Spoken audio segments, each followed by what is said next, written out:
ಕೋದಂಡಪಲ್ಲಿ ಗ್ರಾಮದಲ್ಲಿರುವ ಶಾರದಾ ಬಹಳ ಜಿಪುಣಿ. ಅವಳ ಜಿಪುಣತನದ ಬಗ್ಗೆ ಆ ಊರಿನಲ್ಲೊಂದೇ ಅಲ್ಲ, ಸುತ್ತಮುತ್ತಲಿನ ಊರಿನವರಿಗೆಲ್ಲ ತಿಳಿದಿತ್ತು. ಆದ್ದರಿಂದ ಅವಳ ಮಗ ರಮೇಶನ್ಗೆ ಹೆಣ್ಣು ಕೊಡಲಿಕ್ಕೆ ಯಾರೂ ಮುಂದಕ್ಕೆ ಬರೋದಿಲ್ಲ. ತನ್ನ ತಾಯಿ ಜಿಪುಣತನದಿಂದ ಇನ್ನು ಮದುವೆ ಆಗುವುದಿಲ್ಲ ಎಂದು ತಿಳಿದ ರಮೇಶ್ ಕೂಲಿ ಕೆಲಸಕ್ಕೆ ಬಂದ ಅನಾಮಿಕಳನ್ನು ಮದುವೆ ಮಾಡಿಕೊಂಡು ಮನೆಗೆ ಕರೆತರುತ್ತಾನೆ. ಅವರನ್ನು ನೋಡಿ ಶಾರದಾ ಸಪ್ಪೆ ಮುಖ ಹಾಕಿಕೊಂಡು ಹೀಗೆ ಆಲೋಚಿಸುತ್ತಾಳೆ. ಕಾಸು ಖರ್ಚಿಲ್ಲದೆ ಮದುವೆ ಆಗಿದ್ದಕ್ಕೆ ಸಂತೋಷ ಪಡೋದ? ಈ ದಿನದಿಂದ ನಾನು ಸಾಯೋವರೆಗೂ ಒಂದು ಹಿಡಿ ಅಕ್ಕಿ, ಒಂದು ಈರುಳ್ಳಿ, 2 ಮೆಣಸಿನಕಾಯಿ, 2 ಕಪ್ ಆಯಿಲ್ ಖರ್ಚಾಗುತ್ತೆ ಅಂತ ಅಳಬೇಕಾ ಎಂದು ಅಂದುಕೊಳ್ಳುತ್ತಿರುವಾಗಲೇ ಮಗ ರಮೇಶ್, ಹೇಳದೆ ಮದುವೆ ಮಾಡ್ಕೊಂಡೆ ಅಂತ ಕೋಪ ಬಂತ ಅಮ್ಮ? ಕೋಪ ಏನಕ್ಕೆ ಮಗು, ಪೈಸೆ ಖರ್ಚಿಲ್ಲದೆ ನೀನು ಮದುವೆ ಆಗೋಯ್ತು, ಅದು ಸಂತೋಷದ ವಿಷಯವೇ ಅಲ್ಲ. ಅಲ್ಲದೆ ಈ ದಿನದಿಂದ ಒಂದು ಹಿಡಿ ಅಕ್ಕಿ, ಒಂದು ಈರುಳ್ಳಿ, 2 ಮೆಣಸಿನಕಾಯಿ, 2 ಕಪ್ಪು ಆಯಿಲ್ ಖರ್ಚಾಗುತ್ತೆ ಅಂತ ದುಃಖ ಪಡ್ತಿದ್ಯಾ ನಮ್ಮ ಮಾತು? ಆ ಮಾತು ಕೇಳಿ ಶಾರದಾ ತನ್ನಲ್ಲಿ ತಾನೇ ಹೇಗೆ ಅಂದ್ಕೋತಾಳೆ. ದುಃಖ ಪಡದೆ ಹೇಗಿರ್ಲಿ ಮಗು, ಈ ಖರ್ಚು ಹೆಚ್ಚಾಗುತ್ತೆ ಅಂತಲೇ ನಿನಗೆ ಇಷ್ಟು ದಿನನೂ ಮದುವೆ ಮಾಡ್ಲಿಲ್ಲ. ಆದ್ರೆ ಈಗ ಮದುವೆ ಮಾಡ್ಕೊಂಡು ಹೆಂಡತಿ ಕೂಡ ಕರ್ಕೊಂಡು ಬಂದೆ. ಬೇಡ ಅಂತ ಹೇಳಿ 4 ಜನದ ಮುಂದೆ ನಾನೇಕೆ ಕೆಟ್ಟವಳಾಗ್ಲಿ ಹೇಳು? ಈ ಖರ್ಚು ಕಡಿಮೆ ಹೇಗ್ ಮಾಡ್ಬೇಕು ಅಂತ ನಂಗೆ ಗೊತ್ತು ಬಿಡು ಎಂದುಕೊಂಡು ತಕ್ಷಣ ಮೇಲಕ್ಕೆ ನಗುತ್ತಾ ಹೇಗಂತಾಳೆ, ಅನಾಮಿಕಾ, ಈಗ ನೀನ್ ಹೆಂಡತಿ ಆದ್ರಿಂದ ನಿನ್ ಜೊತೆಗೆ ಇರ್ತಾಳೆ. ಹೆಂಡತಿಗಾಗಿ ಖರ್ಚು ಮಾಡೋದು ತಪ್ಪಲ್ಲ ಮಗು, ಹಾಗೆ ದುಬಾರಿ ಖರ್ಚು ಮಾಡೋದು ಒಳ್ಳೇದಲ್ಲ. ನಾನು ಸೊಸೆಗೆ ಎಲ್ಲ ವಿಷಯ ಹೇಳ್ತೀನಿ ಬಿಡು, ನೀನ್ ಸಂತೋಷವಾಗಿರು ಎಂದು ಶಾರದಾ ಹೇಳುತ್ತಲೇ ರಮೇಶ್ ಅನಾಮಿಕಾ ಇಬ್ಬರು ತಾಯಿ ಶಾರದಾಳ ಕಾಲಿಗೆ ಬಿದ್ದು ಆಶೀರ್ವಾದ ತಗೋತಾರೆ. ಆ ದಿನ ಅನಾಮಿಕಾ ಅಡುಗೆ ಮಾಡಗುತ್ತಾಳೆ. ಒಂದು ಹೊತ್ತಿಗೆ ನಮ್ಮ 3 ಜನಕ್ಕೆ ಅರ್ಧ ಕೆಜಿ ಅಕ್ಕಿ, 1/4 ಕೆಜಿ ಹೀರೆಕಾಯಿ, ಅರ್ಧ ಕೆಜಿ ಟೊಮೊಟೊ, 2 ಹಸಿಮೆಣಸು, 2 ಕಪ್ಪು ಆಯಿಲು, 2 ಈರುಳ್ಳಿ ಖರ್ಚಾದ್ರೆ ಅದೇ 3 ಹೊತ್ತಿಗೆ. ಅಮ್ಮೋ, ಹೀಗಾದ್ರೆ ಇರೋ ಮನೆ ಕೂಡ ಮಾರ್ಕೋಬೇಕು. ನಾಳೆಯಿಂದ ಅಳತೆ ಪ್ರಕಾರವಾಗಿ ಎಲ್ಲ ಸೊಸೆ ಕೊಡಬೇಕು ಎಂದುಕೊಂಡು ಆ ರಾತ್ರಿ ಎಲ್ಲ ಮಲಗದೆ ಆಲೋಚಿಸುತ್ತಲೇ ಇರುತ್ತಾಳೆ ಶಾರದಾ. ಮರುದಿನ ಬೆಳಿಗ್ಗೆ ಎದ್ದು ತಲೆಸ್ನಾನ ಮಾಡಿಕೊಂಡು ಅಡುಗೆ ಮನೆಗೆ ಬಂದ ಅನಾಮಿಕಾ ಆಗಲೇ ಅಡುಗೆ ಮನೆ ಕಟ್ಟೆಯ ಮೇಲೆ ಟೀ ಕಪ್ಪುಗಳು ಸರದಿಯಾಗಿ ನಿಂತಿದ್ದನ್ನು ನೋಡುತ್ತಾಳೆ. 1 ಕಪ್ ತುಂಬಾ ಎಣ್ಣೆ, 1 ಕಪ್ ತುಂಬಾ ಒಗ್ಗರಣೆ ಸಾಮಾನು, ಮತ್ತೊಂದರಲ್ಲಿ ಖಾರ, ಇನ್ನೊಂದರಲ್ಲಿ ಅರಿಶಿನ, ಇನ್ನೊಂದರಲ್ಲಿ ಉಪ್ಪು. ಹೀಗೆ ಎಲ್ಲ ಕಪ್ಪುಗಳಲ್ಲಿ ಲೆಕ್ಕ ಪ್ರಕಾರವಾಗಿ ಅಡುಗೆ ಮನೆ ಸಾಮಾನು ಕೊಡ್ತಾಳೆ ಜಿಪುಣಿ ಅತ್ತೆ ಶಾರದಾ. ಅದನ್ನೆಲ್ಲ ನೋಡಿ ಅನಾಮಿಕಾ ಶಾಕ್ ಆಗ್ತಾಳೆ. ತಕ್ಷಣ ಅತ್ತೆ ಶಾರದಾಳನ್ನು ಕರೀತಾಳೆ.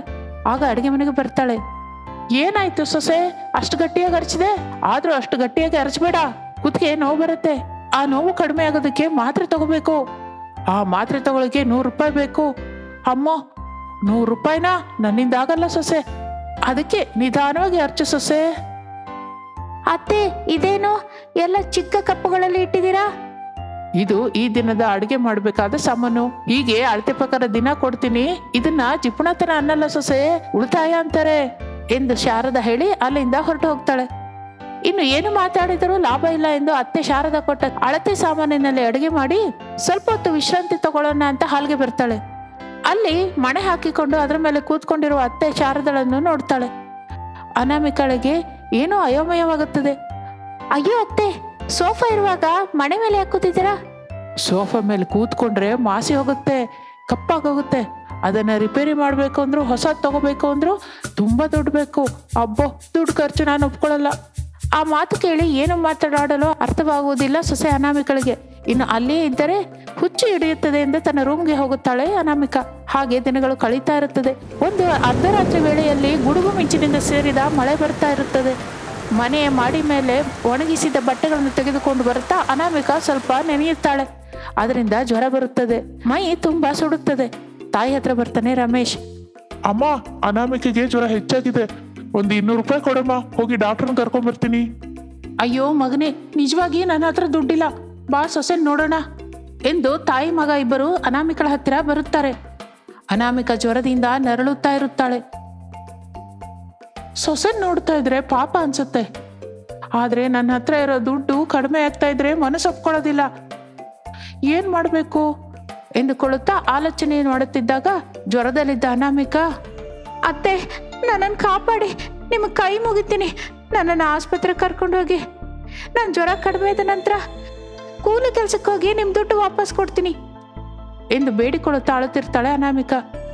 ಅದನ್ನು ನೋಡಿ ತಡೆಯಲಾರದೆ ಹೋಗುತ್ತಾನೆ ರಮೇಶ್. ಶಾರದಾ ತನ್ನ ಜಿಪುಣತನದಿಂದ ಪೆಟ್ಟಿಗೆಯಿಂದ ಒಂದು ಚಿಲ್ಲರೆ ಕಾಸು ಕೂಡ ತೆಗೆಯುವುದಿಲ್ಲ. ಆಗ ರಮೇಶ್ಗೆ ಕೋಪ ಬರುತ್ತದೆ. ಅಮ್ಮ ನೀನು ನಿಜಕ್ಕೂ ಅಮ್ಮ ಅಲ್ಲಮ್ಮ, ಪ್ರಾಣವಿಲ್ಲದ ಗೊಂಬೆ.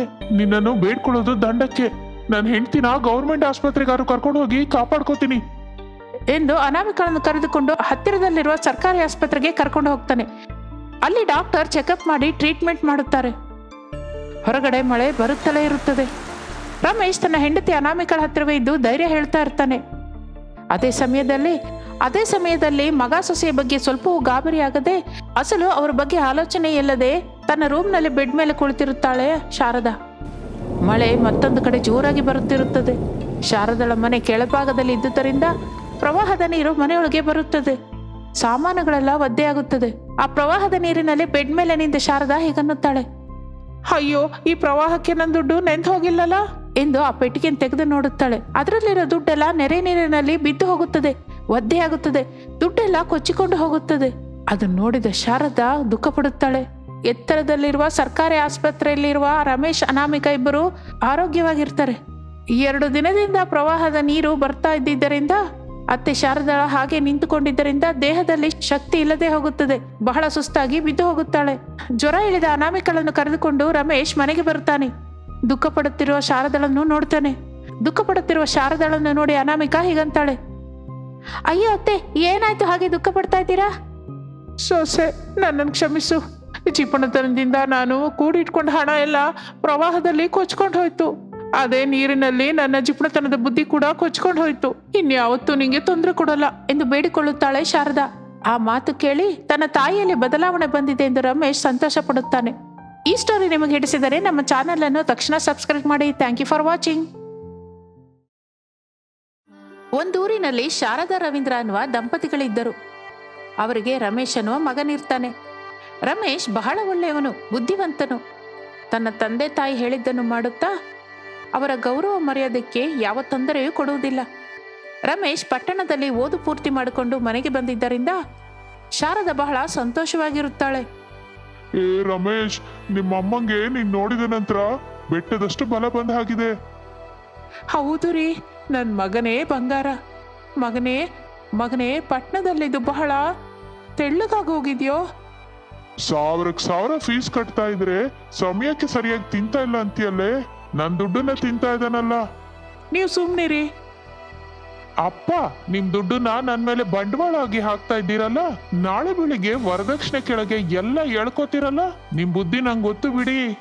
ಓ ಯಪ್ಪೋ, ಬಂದ್ಬಿಟ್ಟಪ್ಪ ದೊಡ್ಡ ಹರಿಶ್ಚಂದ್ರ. ಈ ದಿನದಲ್ಲಿ ವರದಕ್ಷಿಣೆ ತಗೊಳ್ಳೋದು ಎಲ್ರಿಗೂ ಅಭ್ಯಾಸನೇ ಬಿಡು. ಮೊದಲು ನೀನು ಯಾರನ್ನಾದ್ರೂ ಪ್ರೇಮಿಸಿದ್ರೆ ಹೇಳು, ಮದುವೆಗೆ ಏರ್ಪಾಡು ಮಾಡ್ತೀನಿ. ನಂಗೆ ಗೊತ್ತಪ್ಪ, ನನ್ನ ಓದು ಮುಗಿದ ನಂತರ ನೀನು ನನ್ನ ಮದುವೆ ಮೇಲೆ ಬೀಳ್ತೀಯ ಅಂತ. ಅದೆಲ್ಲ ಈಗ ಅಲ್ಲ. ನೀನು ಮದುವೆ ಮಾಡ್ಕೋತೀಯಾ ಇಲ್ವಾ? ನೀನ್ ನೋಡಿದ ಹುಡುಗಿ ಜೊತೆ ಮದುವೆ ಮಾಡ್ಕೋತೀಯಾ, ನಾನ್ ತೋರಿಸಿದ ಹುಡುಗಿ ಜೊತೆ ಮಾಡ್ಕೋತೀಯಾ? ಎರಡರಲ್ಲೂ ಭೇದ ಏನಿದೆ ರೀ? ನಾವು ನೋಡಿದ ಸಂಬಂಧ ನೋಡಿದ್ರೆ ನಮಗ್ ಲಾಭ. ಅವನ್ ನೋಡಿದ ಹುಡುಗಿನ ಮದುವೆ ಮಾಡ್ಕೊಂಡ್ರೆ ಅವನಿಗೇ ನಷ್ಟ. ಅದ್ಯಾವ ಲೆಕ್ಕ ರೀ? ಅಮ್ಮ, ಅಪ್ಪನ ಬುದ್ಧಿ ನಿನಗೆ ಅರ್ಥವಾಗ್ತಿಲ್ಲ. ಅಪ್ಪ, ಒಂದು ವೇಳೆ ನಾನು ಪ್ರೇಮಿಸಿದ್ರು ಕೂಡ ಅದು ಒಪ್ಕೊಳ್ಳದೆ ನನಗೆ ಬೇರೆ ಮದುವೆ ಮಾಡ್ತೀರಾ ಅಂತ ನಂಗೆ ಗೊತ್ತು. ಅದಕ್ಕೆ ನಿಮ್ ಬಗ್ಗೆ ತಿಳಿದೆ ನಾನು ಯಾರನ್ನು ಪ್ರೇಮಿಸಿಲ್ಲ. ನೀನ್ ನೋಡಿದ ಸಂಬಂಧನೇ ಮಾಡ್ಕೋತೀನಿ. ಆಹಾ, ಇಷ್ಟು ದಿನಕ್ಕೆ ಒಳ್ಳೆ ವಿಷಯ ಹೇಳ್ದೆಪ್ಪ. ಏನೇ, ಮಗನಿಗೆ ಬೂಸ್ಟ್ ಕಲ್ಸಿಕೊಡು. ಚೆನ್ನಾಗಿ ಬಲವಾಗಿರ್ಬೇಕು. ಪಂದ್ಯಕ್ಕೆ ಬಿಟ್ಟು ಗೂಳಿ ಹಾಗೆ ಬಲವಾಗಿರ್ಬೇಕು.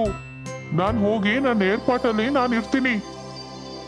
ಮಾರನೇ ದಿನದಿಂದ ರವೀಂದ್ರ ಮದುವೆ ಸಂಬಂಧ ನೋಡಲಿಕ್ಕೆ ಸಿದ್ಧವಾಗುತ್ತಾನೆ. ಒಂದು ಒಳ್ಳೆ ಸಂಬಂಧ ಸಿಗುತ್ತದೆ. ಆ ಆನಂದದಲ್ಲಿ ರವೀಂದ್ರ ಮನೆಗೆ ಬಂದು ಕೇಕೆ ಹಾಕುತ್ತಾನೆ. ಮಗನೇ, ನಿಮ್ಮ ಅಪ್ಪಂಗೆ ಅಮ್ಮನವ್ರು ಬಂದ ಹಾಗಿದೆ. ಬೇವಿನ ಸೊಪ್ಪು, ಅರ್ಶಿನ ಕುಂಕುಮ ತಗೊಂಬ ಹೋಗು. ನೀನಿರಮ್ಮ, ಅಪ್ಪ ಕೇಕೆ ಹಾಕ್ತಿದ್ದಾರಷ್ಟೇ. ಅಪ್ಪ ಅಪ್ಪ, ನಿಜಾದ ವಿಷಯ ಏನು ಹೇಳಪ್ಪ.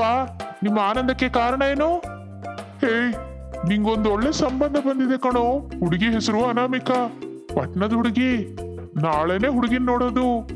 ಆಗ್ಲೇ ವರದಕ್ಷಿಣೆ ಬಗ್ಗೆ ಮಾತಾಡ್ಕೋತೀನಿ. ಮಾರನೇ ದಿನ ಅನಾಮಿಕಳ ಮನೆಗೆ ಹುಡುಗಿ ನೋಡಲಿಕ್ಕೆ ಹೋಗ್ತಾರೆ. ಅನಾಮಿಕಳಿಗೆ ತಂದೆ ಇಲ್ಲ.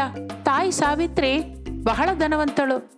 ರಮೇಶ್ಗೆ ನೋಡುತ್ತಲೇ ಅನಾಮಿಕಾ ಇಷ್ಟವಾಗುತ್ತಾಳೆ. ರವೀಂದ್ರ ವರದಕ್ಷಿಣೆ ಬಗ್ಗೆ ಎಲ್ಲ ಮಾತನಾಡುತ್ತಾ ಇರ್ತಾನೆ. ರಮೇಶ್ ಅನಾಮಿಕಳನ್ನು ನೋಡಿ ಮದುವೆ ಡೇಟ್ ಫಿಕ್ಸ್ ಮಾಡುತ್ತಾರೆ.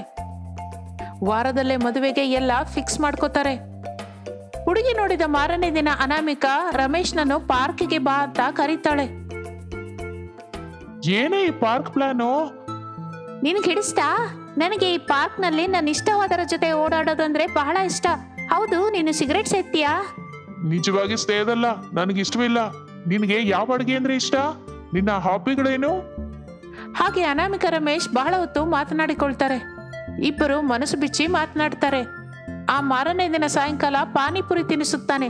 ಆ ನಂತರ ರೆಸ್ಟೋರೆಂಟ್ಗೆ ಕರ್ಕೊಂಡು ಹೋಗ್ತಾನೆ. ಒಂದು ವಾರದಲ್ಲಿ ಬಹಳ ಪ್ರದೇಶ ತಿರುಗುತ್ತಾರೆ. ಒಂದು ಮದುವೆ ದಿನದ ಹಿಂದೆ ಅವರು ಒಂದು ಕೂಲ್ ಡ್ರಿಂಕ್ ಶಾಪ್ ನಲ್ಲಿ ಕೂಲ್ ಡ್ರಿಂಕ್ಸ್ ಕುಡಿಯುತ್ತಾರೆ.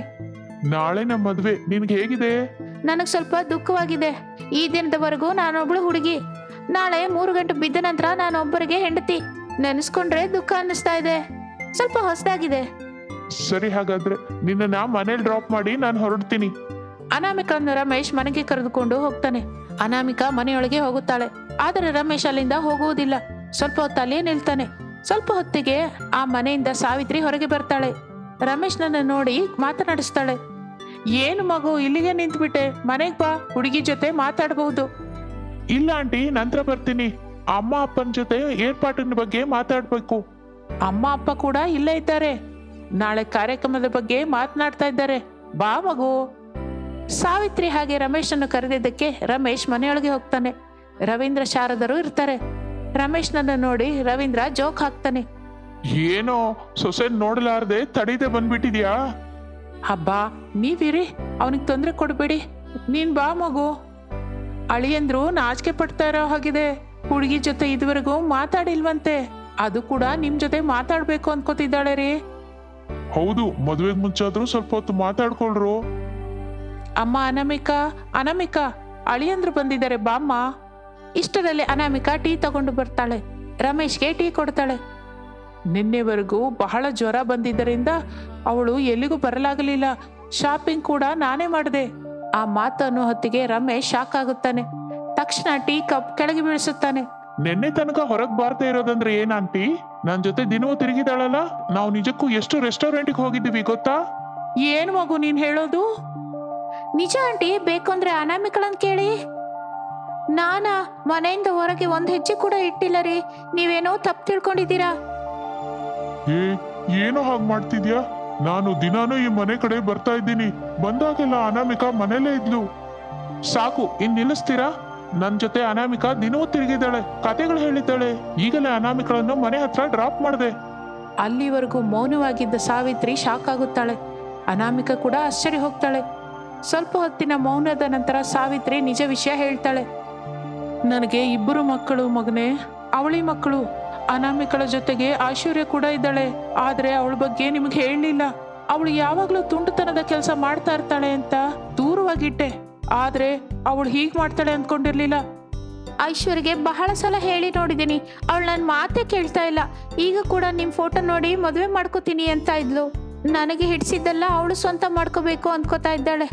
ಅದಕ್ಕೆ ಅವಳಿಗೆ ನನಗೂ ಮಾತಿಲ್ಲ. ಎಷ್ಟು ಮೋಸ! ಅವಳನ್ನ ಬಾ ಅನ್ನಿ. ಅವಳನ್ನ ಮೊದಲು ಇಲ್ಲಿಗೆ ಬಾ ಅಂತ ಹೇಳಿ. ಐಶ್ವರ್ಯ, ಇಲ್ಲಿಗೆ ಬಾ. ಆಗ ಅನಾಮಿಕಾ ಐಶ್ವರ್ಯ ಬಂದು ನಿಲ್ಲುತ್ತಾರೆ. ಅವರಲ್ಲಿ ನಿಜವಾದ ಸೊಸೆ ಯಾರು ಅಂತ ರವೀಂದ್ರ, ಶಾರದಾ, ರಮೇಶ್ ಕೂಡ ಗುರುತು ಹಿಡಿಯುವುದಿಲ್ಲ. ಆಗಲೇ ರವೀಂದ್ರನಿಗೆ ಒಂದು ಆಲೋಚನೆ ಬರುತ್ತದೆ.